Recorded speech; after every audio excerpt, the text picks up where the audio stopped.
Hey guys, and welcome to Gwent, the Witcher card game. My name is Jaggerus, and today I want to talk about the upcoming changes to Gwent that have been announced on the CD Projekt Red stream this evening. And the first change, I think, is really generous of CD Projekt Red, actually, because I already think the game's free-to-play model is pretty decent, but actually they've made it even better, because now, when you mill common and rare cards, the amount of scrap that you get has actually been doubled, so those will each be worth twice as much, which should help you to get those epics and legendaries a little bit quicker. And like, I didn't think the rate was too bad to begin with. Like, I could find myself grinding out enough scrap for a legendary once a week, but saying that, I do have most of the whites and blues. But still, I think this is like a really nice change. It's going to help you get those cards that you need to make those decks. I know in my comments I get a lot of people saying they're having a hard time getting new legendaries, so this will hopefully help you out. The other thing they've announced is that for 5 days after the patch, if you refund any card that is changed, you will get a full refund on that card. So feel free to mill like crazy if you don't like any of the cards, which is something that's quite standard in card games, and it's a good change. Just that if there's a card that you've got that they've changed a lot and you don't like it anymore, you can just refund it basically, which is pretty cool. Another change is that you will no longer find leaders in kegs or level up rewards. So obviously you can get the leaders for free by doing the challenges. And people were kind of getting upset that they were finding leaders in kegs, or they were getting to like level 10 when you get a free legend, level 20 and 30. Basically every 10 levels or so you get a free legendary, and people were getting leaders from that, which they already had, and that kind of felt bad. So that's been changed too. The other change that they've made in terms of challenges is they're now a little bit more difficult. If you watched my challenge guides where I went through the challenges, sometimes the leaders just did dumb things. Like, most of the challenges, the leaders weren't really that good. They didn't seem to know how to play Gwent, so it seems like they've gotten a bit more clever. So that's just something to be aware of. Moving on to card changes. In terms of the neutral set, there's not been very many changes. The biggest change is to things like Ragnarok and Drought. These have been nerfed, so instead of doing 3 damage per row, they're now doing 2. So a lot of people will be happy about that, because I think they were quite frustrating to play against as new players. I'm wondering if they'll still see play now that they've been nerfed, because typically, you know, people didn't have units on every single row when I found myself playing Ragnarok, so I'd only usually get 6 value out of it. If they had Clear Skies, that's going to be down to 4, if they have Clear Skies. But if they don't have Clear Skies, you do get a lot of value out of it. But, like, that goes for any weather. Any weather, if they can't get rid of, you're going to get points out of. So, I'm kind of wondering about this change, but we'll see kind of how it goes and how the play ends up. Another change to Yennefer, basically her Unicorn and Chironix are now gold cards. Previously they were silvers, now they're golds. And Gaunter, if you draw, then now both players draw a card. I don't know what it was before, I didn't really play Gaunter, but that is the change that was announced. Oh, and last but not least, Skellige Storm. The text on Skellige Storm has been clarified, and Skellige Storm now triggers left to right rather than right to left. So previously the unit on the far right would take the most damage, now it's the unit on the far left. So this is probably something I'm going to misplay and not realize, basically. So just be aware of that. Moving on to monsters, we see a lot of point changes coming in. So stuff like Necker, the Arrakis Behemoth, Unseen Elder, Ran Warrior, Katakan, Karen, Fiend, Shadow, they've all basically had point buffs, like by about 1 strength. And this might not seem like big, but over the course of the game, that's going to be quite a few points as you play, you know, more and more cards. And this is basically a big buff to Consume, to allow Consume to be a little bit more competitive. Probably not to the state that it was in closed beta. Those of you who play closed beta know that Consume was horrible, but this will basically give it a little bit of love so that it's going to be a little bit more competitive. Kind of funny bug change. Nithril no longer causes Frost to do 2 damage to your unit. So previously, if you played Nithril and then someone played Frost on you, that Frost would do 2 damage to all your units. That doesn't happen anymore. I didn't even know that was the case, but I think it's hilarious. And last but not least, Frightener, the disloyal card that you play to draw a card. Previously, it would like scare units away from it. It was frightening. But now apparently it scares units towards it. You play Frightener and then you can move a unit onto the same row as Frightener rather than away, which kind of works better with monsters and weather, because then you can put Frightener in a weathered row and pull units onto that weathered row, which, you know, makes sense when it comes to monsters.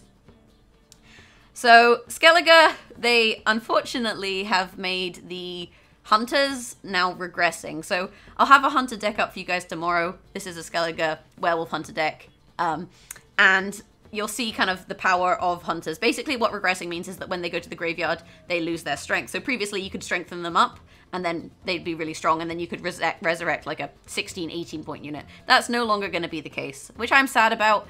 We'll see exactly how that affects this deck, but it's going to definitely be a fairly significant nerf. So War Cryers, their effort value has gone down from 2 to 1. So previously when you used them, their base strength would decrease by 2. Now it only decreases by 1, which means that they're, you know, better targets for resurrecting and they don't lose quite as many points. Savage Bear, this is a change that I'm really happy with. The ordering has been changed. So previously if you played a unit, that unit would get shot by Savage Bear before its effect triggered. Now the Savage Bear shot happens afterwards, which means if you play something like a Priestess of Freya or a Reaver Scout into, say, 2 Savage Bears, it won't just die before, you know, whatever it does happens. You can resurrect something, or you could, you know, pull a copy of a card in the case of Reaver Scout before they die. So the unit still dies, but at least you get the effect, which I think is a good change because they were a little bit punishing. Queen's Guards are no longer veterans, so previously Queen's Guards would strengthen at the end of each turn by 1. That doesn't happen anymore, but I think they're still going to be viable. And then we've seen some value changes to cards like Berserker Marauder, Clan and Crate Warrior, and Juta. I'm going to say Juta. It's like how you would say it in Scandinavia. But that's it for Skellige. So next up we have the K20 Sergeant. It also no longer boosts spying units, so if you happen to have spies in your deck with the same strength as the K20, those don't get boosted, which is nice. And it's also now Crewman. So Crewman means that it's got the machine synergy, where you can use Crewman to rearm machines, basically, that have the crew effect. There's a synergy going on there. Blue Stripe Scouts also now have Crewman, so basically they're kind of doing this buff to machine strategy, so I'm going to play around with them when this patch drops. Hopefully we'll see some cool new machine decks, which is pretty cool. Similar to the same thing with the K20, Full Test now only boosts loyal units, so if you have spies in your deck and you play Full Test who boost all of the cards in your deck, he only boosts the ones you're playing on your side, not the disloyal ones. John Natalis has had his effort value removed, so he no longer has effort. And Priscilla now shuffles into the deck when she's boosted 3 units. So previously she would boost 3 units and then go to the bottom of your deck, which means you'd never see her again, and she'd be, you know, gone into the effort. Now she gets shuffled into the deck, so you might see her again.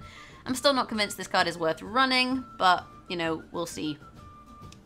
We've also seen some point changes to Reinforced Ballista, Redanian Knight, Siege Tower, Vez, Bloody Baron, and Dig Striker, or whatever he's called. These have all been buffed, so, you know, just a little bit of love for the Northern Realms to boost up their units. Again, similar to, you know, Consume, where whilst each change itself isn't very big, across the course of a game it's going to rack up to a few points.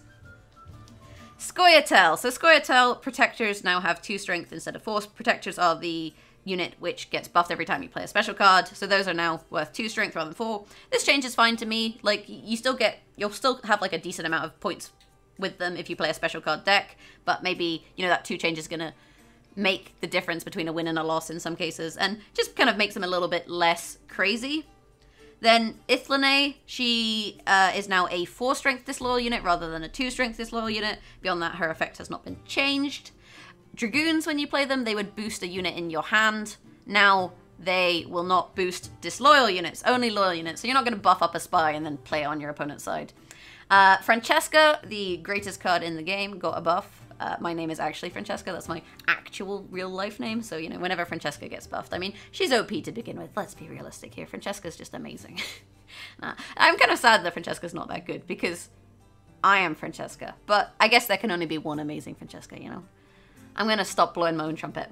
Dwarven Mercenaries can now move enemies. But if you move an enemy, it won't be buffed. So Dwarven Mercs, you could move a unit on your side to the same row as the Dwarven Merc and buff it by 3. Now you can move enemies to the same row on the opposite side. So, you know, if you play him on your frost row, or your front row, sorry, it's no longer a frost row. Or you play him on the melee row, you can now move a opposing unit to the melee row. So, you know, into weather, for example.